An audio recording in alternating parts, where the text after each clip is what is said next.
Hotep, hey, this is Michael Imhotep, founder of the African History Network, host of the African History Network show. It is Saturday, February 3rd, 2024, and we are live. So this is African American History Month, and I'll be teaching. Stand by. All right. All right, how's everybody doing today? It is, hold on, let me close this out. All right, Hotep, everybody. Hey, this is Michael Imhotep, founder of the African History Network, host of the African History Network show. It is Saturday, February 3rd, 2024, and we are live. So this is African American History Month, and I'll be teaching a online history class, our new 10-week online history class.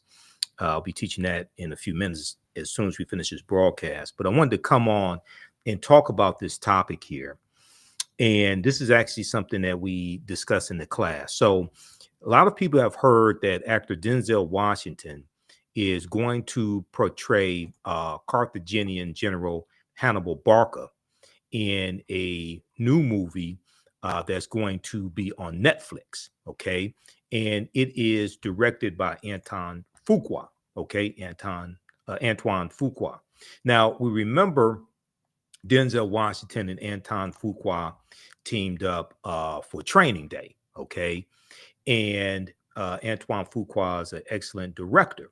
Well, this the announcement of this film on Netflix has drawn criticism in Tunisia, which is North Africa, because you have North Africans saying that Hannibal Barca, the Carthaginian general, was not Black African.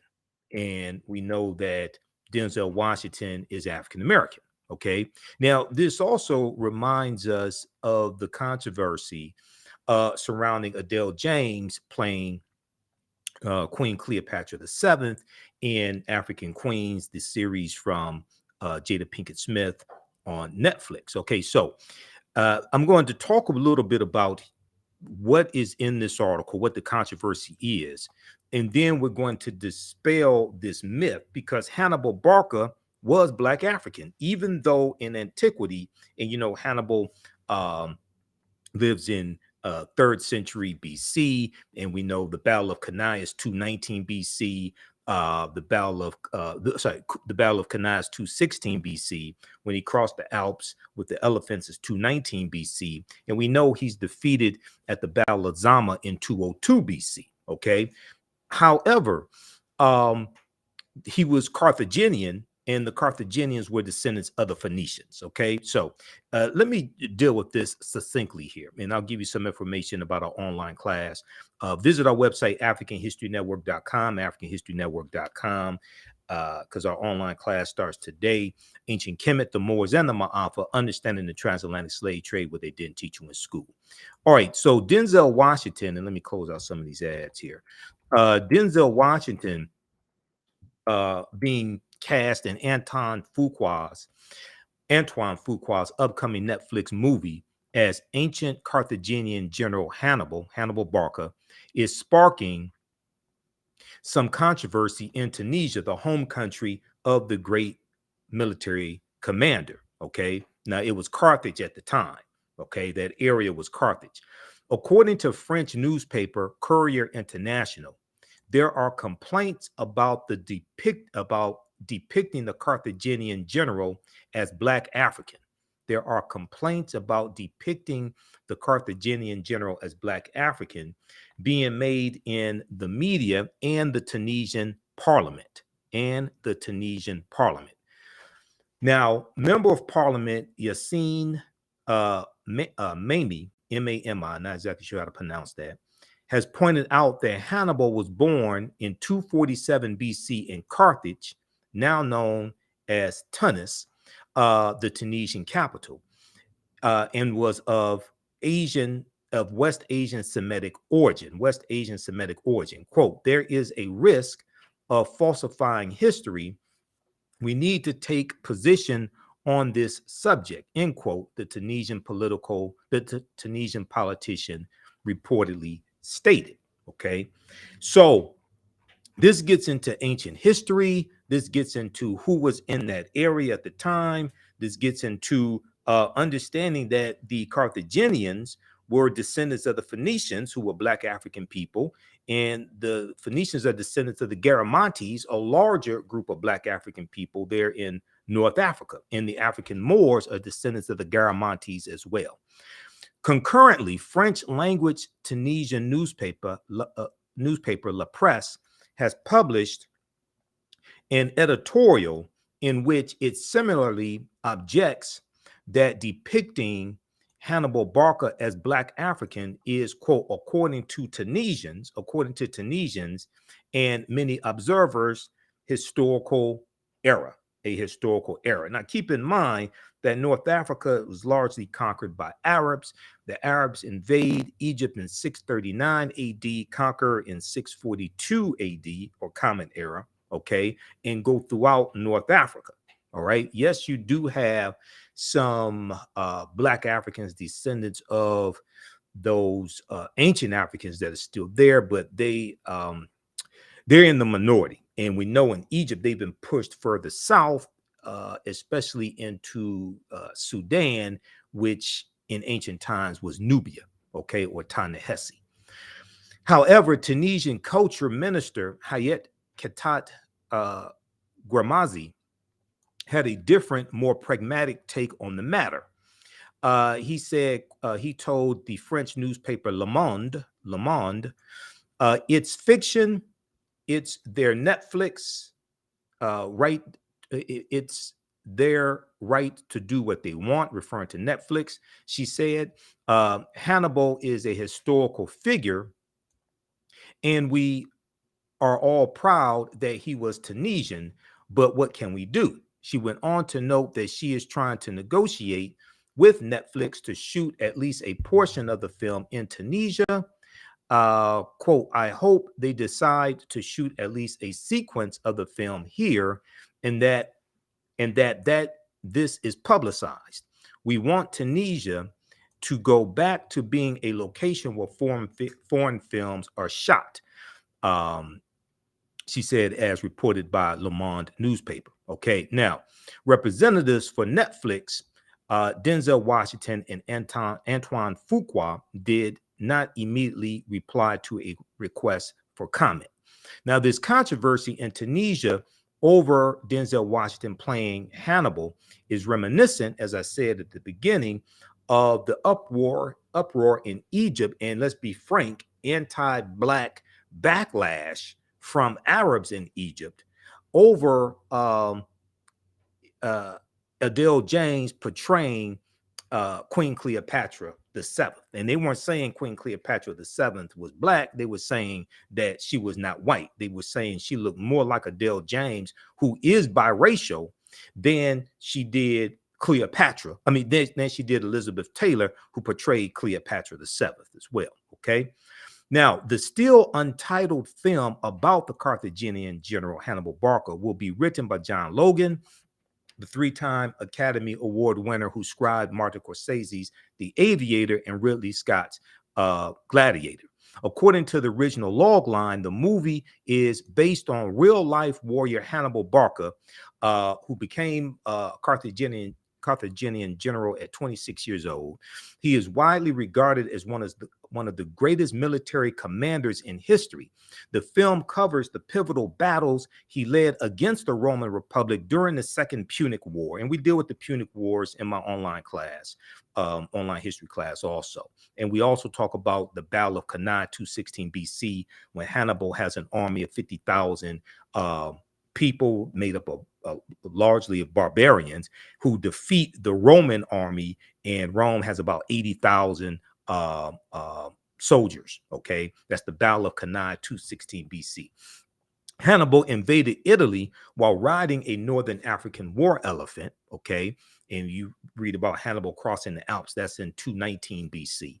Under his lead, the Carthaginians won key victories against the Romans, allowing Hannibal to occupy the majority of southern Italy for 15 years. Eventually, Hannibal was defeated by the Romans at the Battle of Zama, Zama, after they counter-invaded North Africa. Okay, and that's the Battle of Zama in 202 BC.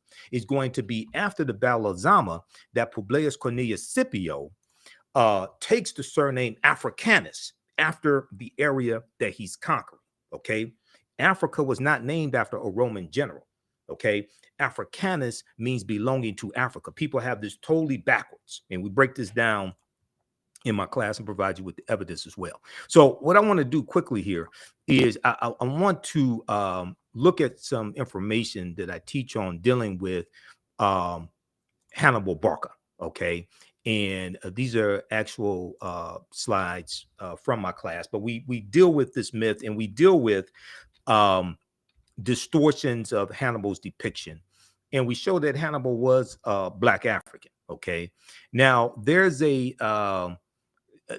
was a series also from the History Channel called Barbarians Rising, came out about 2015. And in that series, it depicted Hannibal Barca as Black African also. Okay.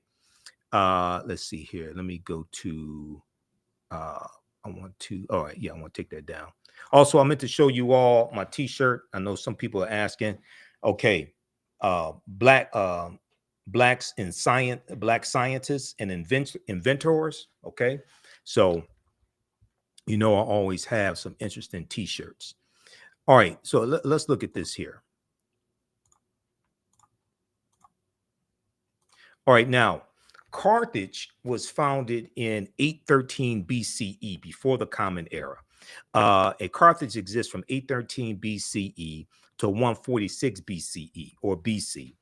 And Carthage is destroyed by the Romans. Okay, so when you read about the Punic Wars, that deals with the wars between Carthage and Rome. Now, let's see here. Let's back up for a minute. Okay. Now, Carthage was founded in the 9th century BCE on the Gulf of Tunis. From the 6th century onwards, it developed into a great trading empire covering much of the Mediterranean and was home to a brilliant civilization.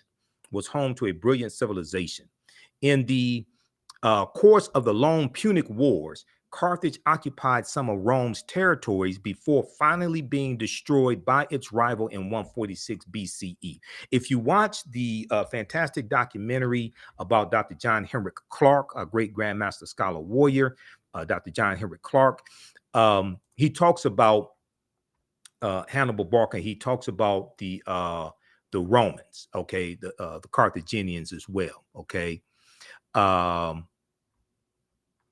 All right, here, hold on just a second. He talks about the Carthaginians as well, and the effort by Rome to destroy the Carthaginians. Okay, let's continue here.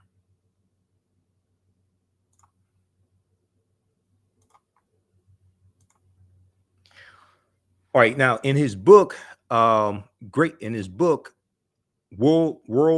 Men of Color, Volume 1, history scholar Joel Augustus Rogers, J.A. Rogers, asserts the Carthaginians were descendants of the Phoenicians, a Negroid people, and that in fact, until the rise of the doctrine of white superiority, Hannibal Barca was traditionally known as a Black man. Until the rise of white supremacy and white superiority that we see taking place as Europe is moving out of the Dark Ages, going into the Renaissance era. So the 1300s, 1400s, and then we see exploration in the 1400s. As they're moving out of the Dark Ages into the Renaissance era, and it's going to be the teachings from the African Moors that bring Europe out of the Dark Ages, the teachings coming from the Nile Valley region of Africa that the African Moors take into Europe beginning in 711 AD. We're going to see as Europe becomes powerful, starts conquering people's lands, enslaving people, extracting mineral wealth, gold and silver from people's lands, setting up plantations, sugarcane plantations especially. we're going to see a rise in the European phenotype, and we're going to see a reinterpretation of historical or mythological figures that were depicted historically as African. Okay, so Michelangelo paints the Sistine Chapel and uses his aunt and uncle as the images of Adam and Eve and paints God as white. We see Hannibal Barca reinterpreted as European. We see Zeus, who was the king of the gods, and in the mythology, in Greek mythology, it tells you Zeus came from Ethiopia. These were Black Africans, but Zeus gets reinterpreted as European. Okay, we see Hercules, who was Black. Okay, coming from Greek mythology, Hercules reinterpreted as European. We see the Black Madonna and Child, okay, who comes from Osset, okay, Isis. We see her get reinterpreted as European. Okay, so as we have a rise in the dominance of the European phenotype, and as Europeans come into power, as Europe moves from the Dark Ages into the Renaissance era, we see a rise in the European phenotype. And we're still suffering from the side effects of that rise of the European phenotype today. This is why, as African people around the world, including African Americans, we have to take our minds back. We have to take our minds back. And Black History Month can serve as the catalyst for that process of taking our minds back. Black History Month created by in 1926 by Dr. Carthage Woodson, who co-founded the Association for the Study of Negro Life and History, September 9th, 1915 in Chicago, Illinois. Now, today, many encyclopedias classify the Carthaginians as whites or Semites. Okay? Today, many encyclopedias classify the Carthaginians as whites or Semites. But ancient Greek and Roman eyewitness accounts paint a different picture.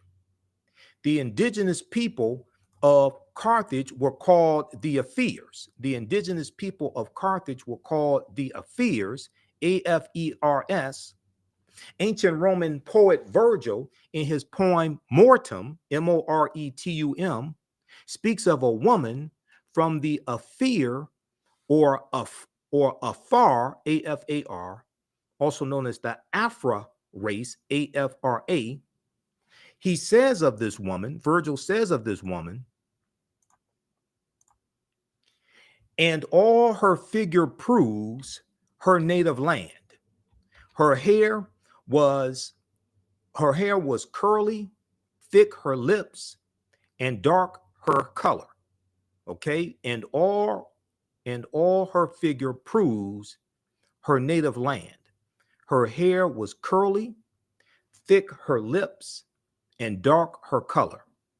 Now, in Library of History book 20, XX, Roman numeral 20, XX, Greek historian Diodorus mentions a Greek lieutenant named Agathocles, who defeated a people in the area of present-day Tunisia, who were the same hue as Ethiopians. Now, are you talking about white Ethiopians? No, they're talking about Black African people. Okay? This is how, when Europeans come out of the Dark Ages, they reinterpret history through a European cultural paradigm, and that's putting it politely, because a lot of the stuff they just lied about. Okay, stealing people's lands and then lying about who was there.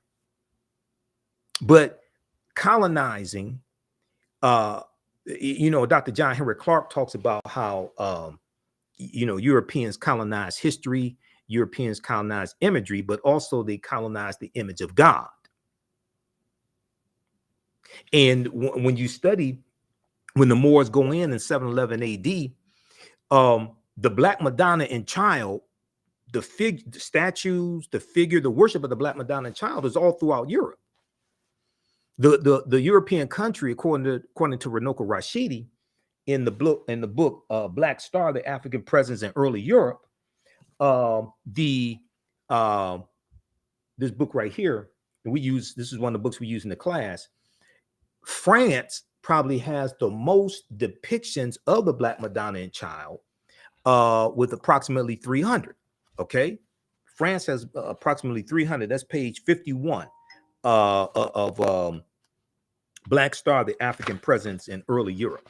And if we look here quickly, you see on pages 90 and 91, you see depictions, statues, paintings of the Black Madonna and Child that are still in Europe today.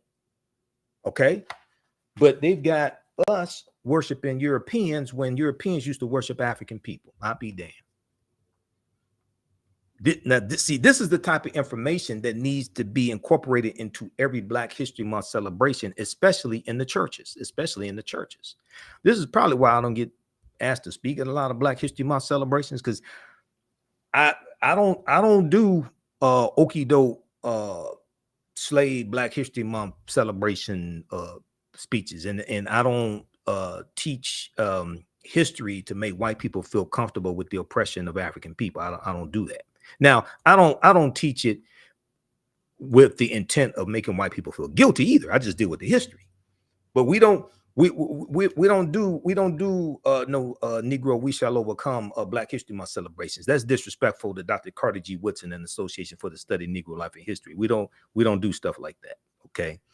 All right. Now, okay, let's continue, because I got to teach this class. Now, if you like this type of information, how's everybody doing? I'm Michael Imhotep, founder of the African History Network, host of the African History Network show. You see me on Roland Martin Unfiltered every Friday. You see some of my broadcasts. You see my reels on Instagram and all that, okay? We have the introduction to our class starting up here in a few minutes at my online school. You can register for that. Visit our website, AfricanHistoryNetwork.com. AfricanHistoryNetwork.com, and we also have the information right here in the thread of the broadcast. Ancient Kemet, the Moors, and the Ma'afa, understanding the transatlantic slave trade, what they didn't teach you in school. Okay, this is a new 10-week online history course that I teach. We're going to do an introduction today, as soon as I finish here. And we deal with thousands of years of history and what leads up to the transatlantic slave trade taking place. Okay, and this is over 200 slides that I put together. We have 80 to 100 articles that we reference. We have excerpts of interviews that I've done with many of our scholars over the years also that hits on different aspects of this history. Okay, we do the sessions live. All the sessions are archived and recorded. You can go back and watch it anytime. Okay, and just at our website, just click here, register here. In the class, I'll go over the lesson plan, because I have a lesson plan laid out for all 10 classes, and we'll send you the lesson plan in the so you can download it also. I'm trying to get the link straight on the website so you can actually look at the lesson plan there. But this is my life's work. I started teaching this class in 2007. It's taken 7 years to get the class, really develop it to where it is today. 80 to 100 articles, 15 books that we reference. You don't have to buy any of these books to follow along in class. Classes on sale $80, regularly $130. And we do the sessions live. All the sessions are archived and recorded. So even after the course is over with, you can go back and watch the entire course. Okay, so you don't lose access to it. I don't want to do that. I want you to be able to 2-3 years from now be able to still access this class. And this is at our online school. Okay, all right. Now let's continue here. The eyewitness accounts are corroborated by eyewitness accounts of the Ethiopians, of Tunisians having the same hue, complexion as Ethiopians, Black Africans. The eyewitness accounts are corroborated by physical anthropology. L. Berthelon and E. Chantre, both well-noted French anthropologists, documented their examination of skeletons throughout North Africa in all periods. They noted that the remains of both upper and lower class individuals of ancient North Africa were representative of the Negroid race. They're saying these were Black Africans. Okay, these weren't brown Caucasians. Okay, these weren't light-skinned Arabs. These weren't dark-skinned Europeans. These were Black African people. And there's a huge effort and a continuing effort to distort this history so you can reduce African people to just slavery and being conquered. They don't want to show, and even in media, in the movies, they do not want to show African people ruling the world. Why? Because whatever's disseminated becomes imitated. That's why Megan Thee Stallion is promoted to us. That's why Lil Wayne is promoted to us. That's why Sexy Red is promoted to us. That's why ignorance is promoted to us. Whatever is disseminated becomes imitated. Okay? So we have to understand this. Bantu Stephen Biko, one of our great South African freedom fighters, said the most potent weapon in the hands of the oppressor is the mind of the oppressed. We must take our minds back. All right, now, okay, let's continue here. How you all like this type of information? Give us a thumbs up, give us a heart, give us a like on this broadcast. Now, here is an ancient coin, front and back, thought to depict Hannibal Barca of Carthage. Okay, and this comes from an article, and some of this information comes from an article from AtlantaBlackStar.com, June 26, 2014. 5 ancient African empires besides Egypt that Europeans and Arabs tried to claim as their own. 5 ancient African empires besides Egypt that Europeans and Arabs tried to claim as their own. Okay, now, so the fight continues. We go from Denzel Washington going to portray Hannibal Barca, the Carthaginian general, in a new movie on Netflix from director Antoine Fuqua. Okay, Antoine Fuqua. We go from that to backlash from Tunisia. And if we go back to 2023, we see, and this article is from December 11, 2023, Denzel Washington's casting as ancient General Hannibal in Antoine Fuqua Netflix film sparks controversy in Tunisia, in North Africa. We saw Jada Pinkett Smith got backlash, okay, not for Will slapping Chris Rock, but backlash for depicting, putting forth the notion, one, that Queen Cleopatra VII was biracial or mixed race, which most likely she was. Okay, and she looked more like Adele James, most likely, and Adele James is biracial. She looked more like Adele James than she did Elizabeth Taylor. Okay, and we've done extensive broadcasts dealing with the series from Jada Pinkett Smith here on the African History Network. Okay, so check out the interview I did with Dr. Malefe Kete Asante, Anthony Browder, as well as the interview that I did with Dr. Charles Finch. Okay, all right, now, this is Pinnock, Nicholas Pinnock, okay? And in 2016, I think it was, the History Channel had a series called Barbarians Rising, and it dealt with 700 years of invasions, okay, of the Roman Empire, and it leads up to the fall of the Roman Empire in 476 AD, Common Era, okay, when the western portion of the Roman Empire is conquered by the Vandals and the Visigoths. All right. Now, hold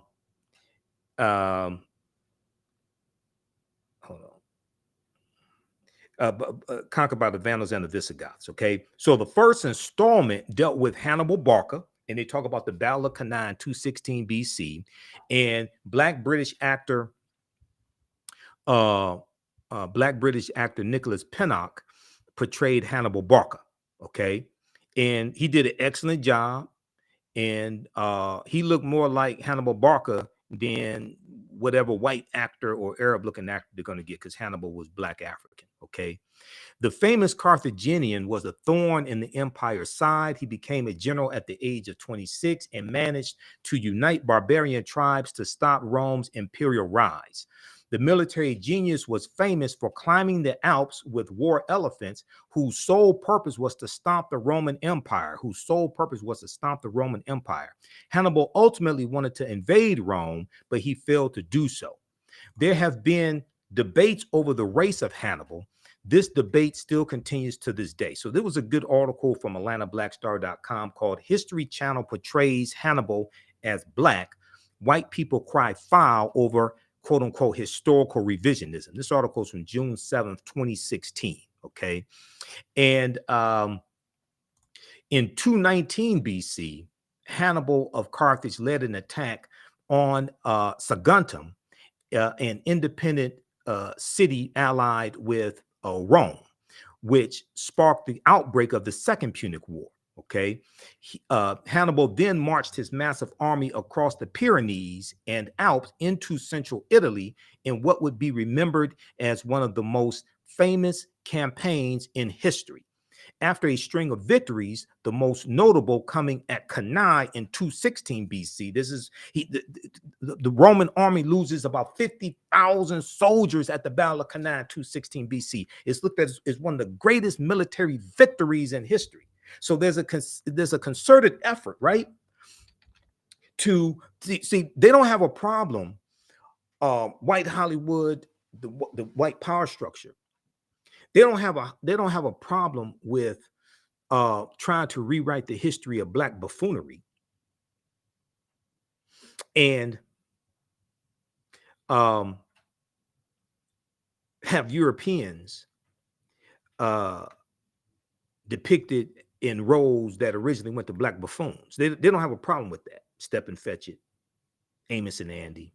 Even though Amos and Andy, when it was a radio show, was created by two Jewish men, Freeman Gosden and Charles Correll, two white men, Freeman Gosden and Charles Correll. They oftentimes perform the radio show in blackface. But then when it goes to television, then they had to have the African-American actors.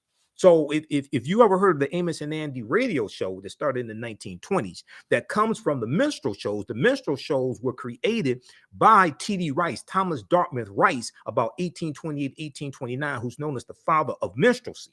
Okay. And is okay. So I'm gonna have to slow down because I gotta teach this class and see all this. We get into all this. This is a 10-week online course, but let me just show you something here. Let me just show you this right quick. This is T.D. Rice. So this is why the minstrel shows were so damaging, because it created the stereotypes of the coon and the mammy and Jim Crow. Okay, coming from the song "Turn Around, Jump Around, I Jump Just So." Every time I turn around, I jump Jim Crow. Right. If we look here at this slide here, this is T.D. Rice, Thomas Dartmouth Rice, in a sketch portraying the Jim Crow character that he created. He was known as a Ethiopian delineator, and he performed in tattered torn clothing, put on blackface, developed the Southern dialect to imitate African slaves, and he performed this on stage. It became so popular that other white men did the same thing, and then they started creating minstrel show. They created minstrel show companies, and they toured throughout the U.S. and toured throughout Europe, projecting these negative stereotypical images of African people during slavery, but then also after slavery. Okay. And one of the most diabolical, one of the most destructive movies in history was the movie The Birth of a Nation, that debuted February 8th, 1915. And all the negative stereotypical images of African people was shown in this movie, The Birth of a Nation. Okay. And most of the images of African Americans were white people in blackface. So this is why you see me go after negative images of African people in the media today, because I understand this history. I've been studying history 33 years. I'm a historian. I know the weaponization of imagery and media. This is not entertainment. This is programming. This is not entertainment. This is programming. Race riots broke out in the street because of the movie The Birth of a Nation. The Ku Klux Klan was rejuvenated because of the movie The Birth of a Nation, because the Ku Klux Klan were the heroes of the movie. Okay, long story short, the movie takes place during slavery in Piedmont, South Carolina, during slavery, the Civil War, 1861, 1865, and the Jim Crow and the Reconstruction era, 1865, 1877. You can watch the entire 3-hour movie on YouTube. It's a silent movie. There's a scene that depicts a black man raping a white virgin in the movie The Birth of a Nation. This movie caused race riots in the streets. And what's interesting is we had enough sense to protest against that movie, lead protests in Boston, lead protests in California when the movie came out. Today, we don't have enough sense to protest negative corporate-controlled hip-hop that puts forth some of the same negative, stereotypical, dehumanizing images. We had more sense back then. Okay, let's see here. How's everybody doing? All right. So let me wrap it up. I'm gonna wrap it up here. How do you all like this type of information? Give us a thumbs up, give us a heart, give us a like on this broadcast. Visit our website, theafricanhistorynetwork.com, theafricanhistorynetwork.com. You can, because I'm ready to jump off and go to our online school and teach this class. But visit our website, theafricanhistorynetwork.com. You can register for this 12-week online history class that I teach, Ancient Kemet, one of the original names for Egypt, the Moors, and the Ma'afa, understanding the transatlantic slave trade, what they didn't teach you in school, okay? And before I go, I got to show you this quickly. So, because I hear so many people putting out this misinformation, saying that Africa is named after a Roman general, Publius Cornelius Scipio Africanus. That's false. It's the other way around. It's the other way around. Publius Cornelius Scipio Africanus fought in the Second Punic War. He dies in 183 BC, okay, which is also the same year that Hannibal Barca dies, all right? Now, I consulted Cassell's Latin and English Dictionary. I was doing a presentation for African Liberation Day here in Detroit back around 2012, 2013, something like that. And this was one of my topics. Africa was not named after a Roman general named Publius Cornelius Scipio, okay? Cassell's Latin English Dictionary 2002 edition, page 11, the entry for a fear, it tells you that Africa, it tells you that the word Africanus means African or belonging to Africa, as a surname conferred upon two of the Scipios. Okay, now, so his last name was Scipio. Is after the battle of Zama in 202 BC that he takes the surname Africanus, meaning belonging to Africa. The prefix Afri is in reference to a people called the Afri who lived in Algeria and Tunisia, a Black African people. So we reference pages 14 and 15 of African People and World History by Dr. John Henrik Clarke.